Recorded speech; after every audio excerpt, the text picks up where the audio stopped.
जय माता की। आप सभी को नवरात्रों की बहुत बहुत शुभकामनाएं। तो बच्चों, जैसा आपकी पता है कि आपके इस चैनल के थ्रू हम क्या कर रहे हैं, हम अप्लाइड मैथमेटिक्स का कंटेंट आपको कंटिन्यू अवेलेबल करा रहे हैं। इसके अलावा 9 से 12 तक का भी कंटेंट धीरे धीरे मैं अपलोड कर रहा हूँ। तो अप्लाइड मैथमेटिक्स में हम यूनिट 2 अभी कंप्लीट कर चुके हैं, लेकिन यूनिट 1 में एक चैप्टर हमने स्किप कर दिया था, मेंसुरेशन। तो बहुत से बच्चों का कमेंट था, डिमांड थी कि भाई आगे यूनिट 3 स्टार्ट करने से पहले हम मेंसुरेशन कंप्लीट कर लें। तो आपके कमेंट्स को ध्यान में रखते हुए मैं आज इस वीडियो में मेंसुरेशन स्टार्ट कर रहा हूँ। अब मेंसुरेशन के बारे में थोड़ा बहुत आपने पढ़ा ही होगा 9th में भी 10th में भी कि मेंसुरेशन क्या होती है। फिर भी हम एक बार इसको बेसिक से एक बार मैं आपको बताता चलूँगा ताकि कोई कन्फ्यूज़न ना हो। आपने पहले पढ़ा है या नहीं पढ़ा है वो आपको ज़्यादा पता होगा, लेकिन उससे आपके ऊपर कुछ फ़र्क नहीं पड़ेगा आपने पहले पढ़ा है या नहीं पढ़ा है। तो मेंसुरेशन में बेसिकली बच्चों में करना क्या होता है, ये भी मैथमेटिक्स की एक ब्रांच है। जैसे आप एल्जेब्रा पढ़ते हैं, अरिथमेटिक पढ़ते हैं या ज्योमेट्री पढ़ते हैं, ऐसी मेंसुरेशन इसमें करना क्या है, कुछ फिगर्स हमारे पास होती हैं, उनके हमें एरियाज निकालने होते हैं, पेरीमीटर्स निकालने होते हैं और उनके वॉल्यूम निकालने होते हैं। अब यहाँ पर जो फिगर्स की हम बात करेंगे, सबसे पहले हम बात करेंगे आज इस वीडियो में 2 डायमेंशनल फिगर्स के बारे में। 2 डायमेंशनल फिगर जिनको आप प्लेन फिगर्स भी बोलते हैं। प्लेन फिगर्स का मतलब ये नहीं कि जो उड़ने वाला प्लेन है हम उसकी बात नहीं कर रहे। प्लेन फिगर का मतलब है ऐसी कोई सरफेस जिस पर आप कोई फिगर ड्रॉ करते हैं, उसमें 2 डायमेंशन होती है। 2 डायमेंशन मतलब उसकी लेंथ होती है और उसकी विड्थ होती है। उसकी जो डेप्थ है उसके बारे में अभी हम बात नहीं कर रहे हैं, हम सिर्फ बात करेंगे लेंथ की और ब्रेड्थ की। तो जो 2 डायमेंशन फिगर्स आती हैं उसके अंदर कुछ स्पेसिफिक फिगर्स हैं। जैसे सबसे पहले अगर हम ट्राइंगल्स की बात करें, ट्राइंगल भी एक 2 डायमेंशनल फिगर है। अब इसमें आपको क्या करना है, पेरीमीटर फाइंड करना है, एरिया फाइंड करना है। पेरीमीटर की अगर हम बात करें तो पेरीमीटर क्या होता है, पेरीमीटर के लिए आपको कोई फार्मूला याद ना भी हो ना बच्चों तो कोई दिक्कत नहीं है, आपको बस उसका बेसिक मतलब समझ में आना चाहिए। पेरीमीटर अगर मैं कहूँ, मैंने कोई भी रैंडमली फिगर बना दी, मान लो मैंने ये फिगर बना दी और मैं को कहूँ कि भाई इसका मैं पेरीमीटर फाइंड करना चाहता हूँ। अब इसके लिए अगर मैं फार्मूला कोई डिराइव करने की कोशिश करूंगा तो मेरे से बड़ा मूर्ख कोई नहीं होगा, क्योंकि यहाँ पर फिगर कुछ ऐसी है कि इसमें कोई फार्मूला हम डिराइव कर ही नहीं पाएंगे। तो पेरीमीटर का बेसिकली मतलब क्या होता है, पेरीमीटर होता है इसकी जो बाउंड्री आपने बनाई है, इस टोटल बाउंड्री की लेंथ कितनी है। तो कोई भी फिगर की हम बात करेंगे, आगे जितने भी फिगर आएंगी, अगर पेरीमीटर के फार्मूले आपको याद रहते हैं वेल एंड गुड, नहीं याद रहते तो भी कोई टेंशन नहीं है। उसमें आपको बस करना क्या है, जितनी भी साइड्स आपको दे रखी है, जितनी भी बाउंड्री दे रखी है, उसको आपको ऐड कर देना, वो हो जाएगा पेरीमीटर। जब हम एरिया की बात करते हैं तो एरिया का मतलब क्या होता है, इस प्लेन पर इस फिगर के द्वारा कितना हिस्सा ऑक्यूपाई किया गया। कितना हिस्सा ऑक्यूपाई किया गया मतलब ये वाला जो अंदर वाला जो पार्ट है, कितना स्पेस इसको यहाँ पर चाहिए, इस प्लेन फिगर को कितना स्पेस यहाँ पर चाहिए, उसको हम बोलते हैं इसका एरिया। ठीक है, तो अब इसके कुछ फार्मूलेज हम डिस्कस कर लेते हैं कि क्या क्या इसके फार्मूलेज है। जब आप ट्राइंगल्स की बात करते हैं तो ट्राइंगल में सबसे कॉमन फार्मूला जो आप यूज करते हैं एरिया ऑफ ट्राइंगल का होता है half into base into height. लेकिन ये फार्मूला आपको यूज करने के लिए आपके पास बेस होना चाहिए और हाइट होनी चाहिए। यानी अगर आपके पास एक राइट एंगल ट्राइंगल है तो भी आप इसमें बेस और हाइट का यूज कर सकते हो। आप इसको बेस ले लो या इसको बेस ले लो, कोई फर्क नहीं पड़ेगा। अगर कोई इस तरह का ट्राइंगल है जिसमें कोई पर्टिकुलर बेस दिया हुआ है और उसका कोरस्पॉन्डिंग हाइट दी है। अच्छा, ये चीज़ और ध्यान रखना कि कोरस्पॉन्डिंग हाइट क्या होती है, उसका क्या मतलब होता है। अगर आप कोई ट्राइंगल ले रहे हो और उसमें कहते हैं कि आपको बेस ये वाला दिया हुआ है, हाइट ये वाली दी हुई है, तो आप ये फार्मूला अप्लाई कर सकते हैं। लेकिन अगर आप कहते हैं कि आपको बेस ये दिया हुआ है तो आप ये वाली हाइट इसमें यूज नहीं कर सकते। ये चीज ध्यान रखना, जो बेस होगा उसी के ऊपर जो हाइट बनेगी इसको हम बोलेंगे कॉरस्पॉन्डिंग हाइट।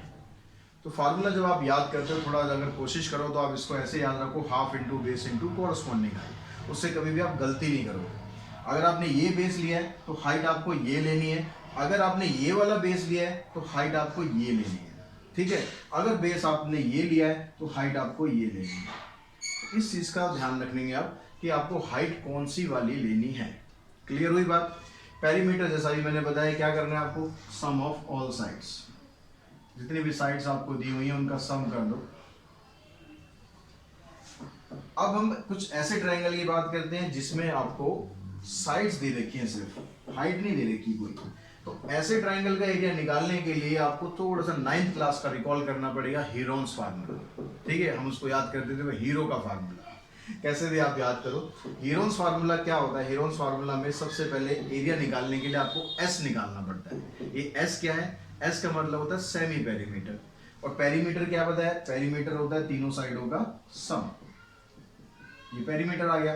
तो जब एरिया आप निकालेंगे, एरिया निकालने के लिए आपको एस चाहिए, ठीक है। एस का मतलब हो गया A plus B plus C by 2, मतलब इसका पेरीमीटर का आपको हाफ करना है। जो आपकी एस आएगी उसी का आपको एरिया में यूज करना है। एरिया इसका बन जाएगा s, s minus a, s minus b and s minus c. S में से आपको तीनों साइडों को माइनस करना है बारी बारी से, इनटू में एस, फिर इसको आपको स्क्वायर रूट को सॉल्व कर देना, उससे आपका इसका एरिया निकल जाएगा, ठीक है। लेकिन एरिया निकालने से पहले आपको ध्यान रखना, हमेशा आपको इसमें एस निकालना है। ये जो एस में आप यहाँ की बजाय आप यहाँ लिख लो, उसमें आप कंफ्यूज हो गए काम का। एस को हम यहाँ पर लिख लेते हैं कि भाई एस की वैल्यू ये है, ठीक है। एरिया ये है, एरिया का फार्मूला ये है। अगर आपके पास कोई इक्विलेटरल ट्राइंगल है, इक्विलेटरल ट्राइंगल होता है जिसकी तीनों साइड इक्वल है। अब तीनों साइड इक्वल है तो क्या करेंगे हम, तीनों को अगर प्लस करेंगे तो a प्लस ए प्लस ए, यानी पेरीमीटर तो बन गया इसका 3a, और इसका जो फार्मूला बनता है ये बनता है √3/4 इंटू में a स्क्वायर। इसी फार्मूले की हेल्प से बनता है, ये जो हेरोन्स फार्मूला आप यूज करोगे, ठीक है, इसी फार्मूले की हेल्प से आपका ये एरिया का फार्मूला बन जाता है। अगर ट्राइंगल आइसोसेलेस हो तो उसमें भी आप बना सकते हैं, लेकिन उसको आप याद रखेंगे तो वो ज़्यादा कॉम्प्लिकेटेड पड़ेगा। उससे बेटर होगा कि आइसोसेलेस ट्राइंगल आएगा, कुछ क्वेश्चन हम करेंगे उसमें आपको मैं निकालना सिखा दूंगा कि उसका एरिया आपको निकालना कैसे है। अब हम बात करते हैं इसके ट्राइंगल के अलावा कुछ स्पेशल क्वाड्रिलेटरल्स की।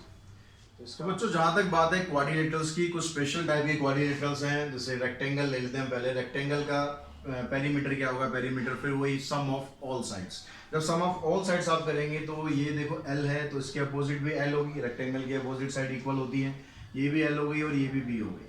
तो आप L plus B plus l plus b ऐसे कर सकते हैं, या फिर आप फार्मूला बनाएं तो L क्योंकि 2 टाइम्स आ रहा है यहाँ पर, 2 इंटू में L प्लस बी, ये इसका पेरीमीटर का फार्मूला।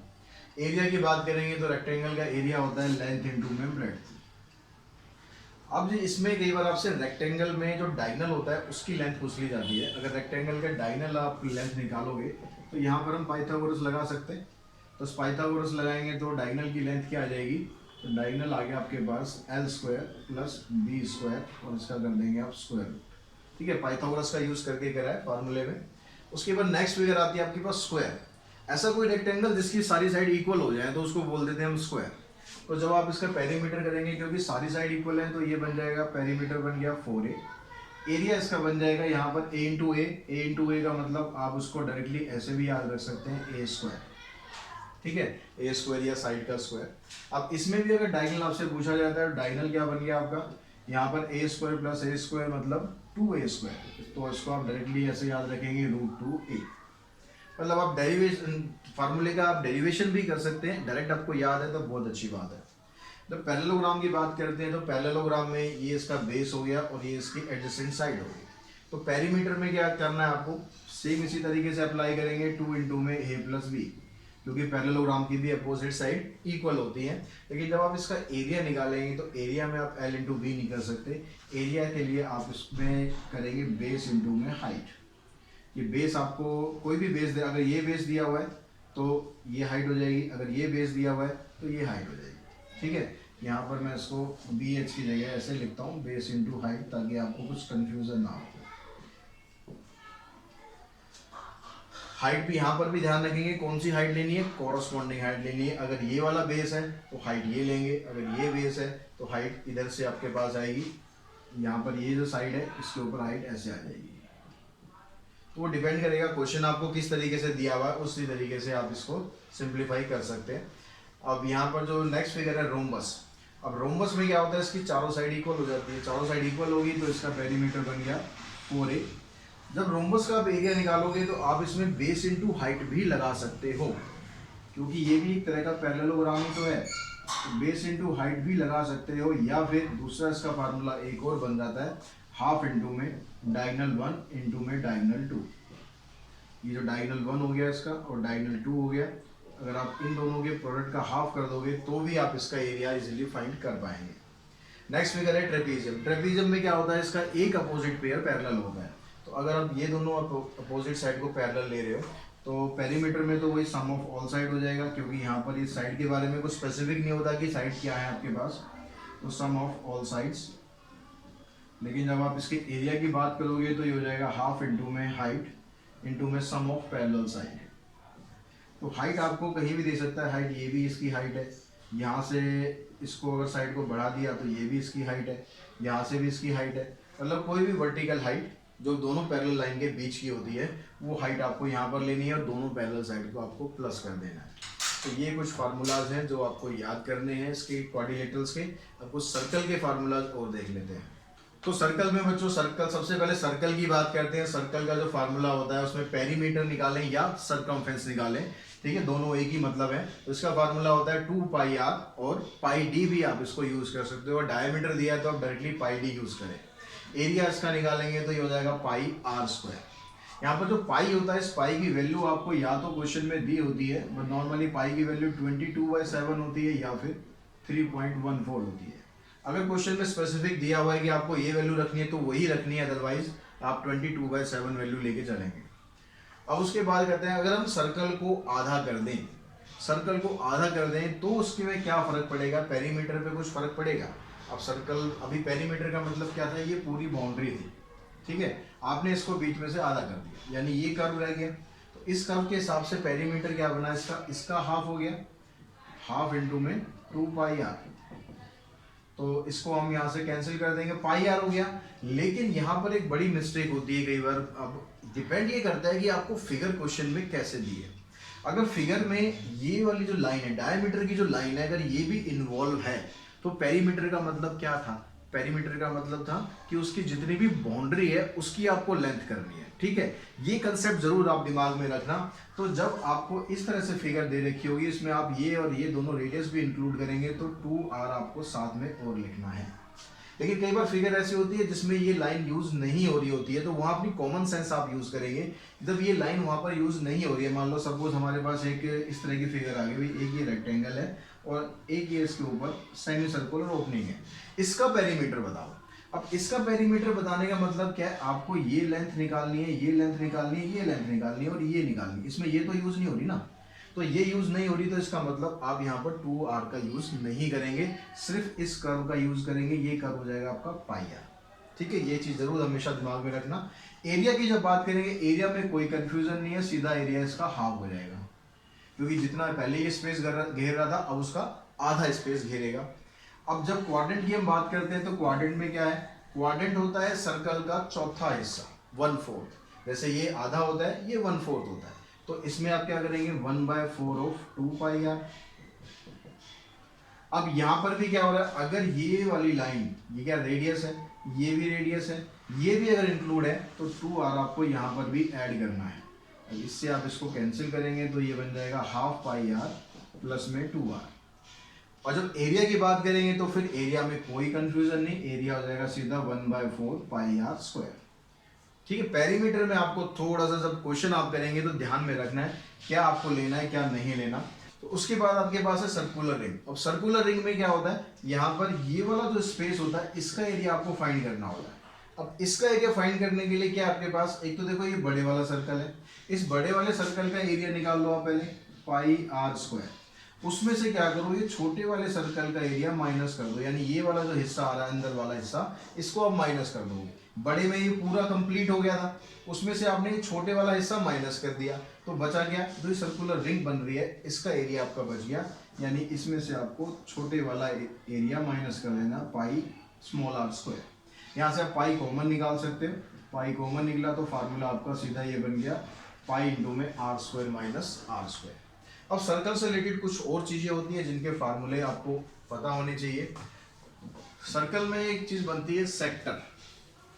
अब ये सेक्टर क्या है, ये रोहिणी सेक्टर, द्वारका सेक्टर, ये सब सेक्टर वाले बात नहीं है, ठीक है। सेक्टर का मतलब यहाँ पर क्या है कि आप सर्कल का एक ऐसा हिस्सा जो ना तो क्वाड्रेंट हो, ना सेमी सर्कल हो, ना सर्कल हो, मतलब कुछ पार्ट। वो कुछ पार्ट क्या कैसे पता लगेगा आपको, एंगल के थ्रू पता लगेगा। जो देखो अभी हमने क्वाड्रेंट का एरिया करा और हमने सेमी सर्कल का एरिया, वो कैसे निकला मैं आपको उसका बता दूं ताकि इससे आप फटाफट उसको रिलेट कर सके। सर्कल का एरिया हमने पढ़ा पाई आर स्क्वायर, ये पाई आर स्क्वायर कैसे आया, देखो कंप्लीट जो एंगल होता है सर्कल का कंप्लीट एंगल होता है कितना, 360 डिग्री। तो हम पूरा ही एंगल ले रहे हैं, तो पूरा एंगल ले रहे हैं मतलब 360 डिग्री ले रहे हैं, कितने में से ले रहे हैं 360 डिग्री में से ले रहे हैं, तो ये कैंसिल हो गया, पाई आर स्क्वायर बन गया।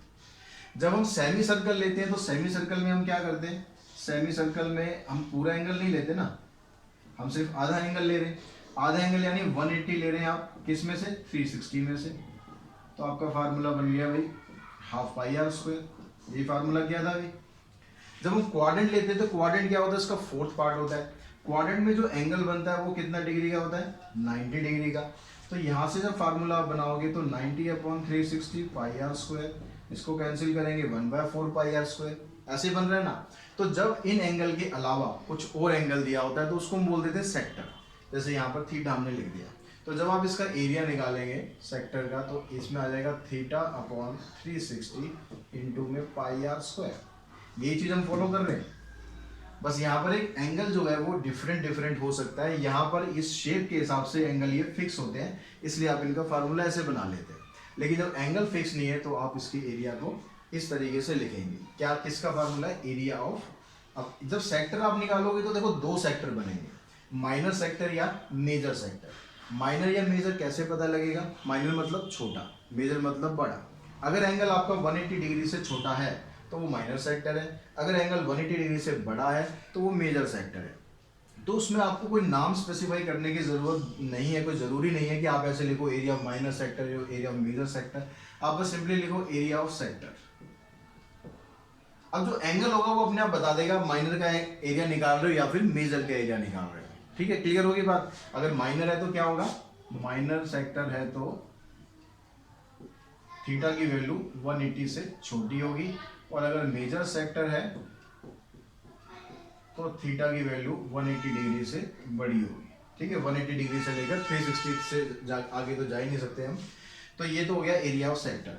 ऐसे जब आप इसकी लेंथ ऑफ आर्क निकालते हैं तो लेंथ ऑफ आर्क निकालने के लिए क्या करना, लेंथ ऑफ आर्क का मतलब हमें पूरा पेरीमीटर नहीं निकालना, हमें सिर्फ इतना हिस्सा यहाँ से लेकर यहाँ तक ये हिस्सा निकालना है।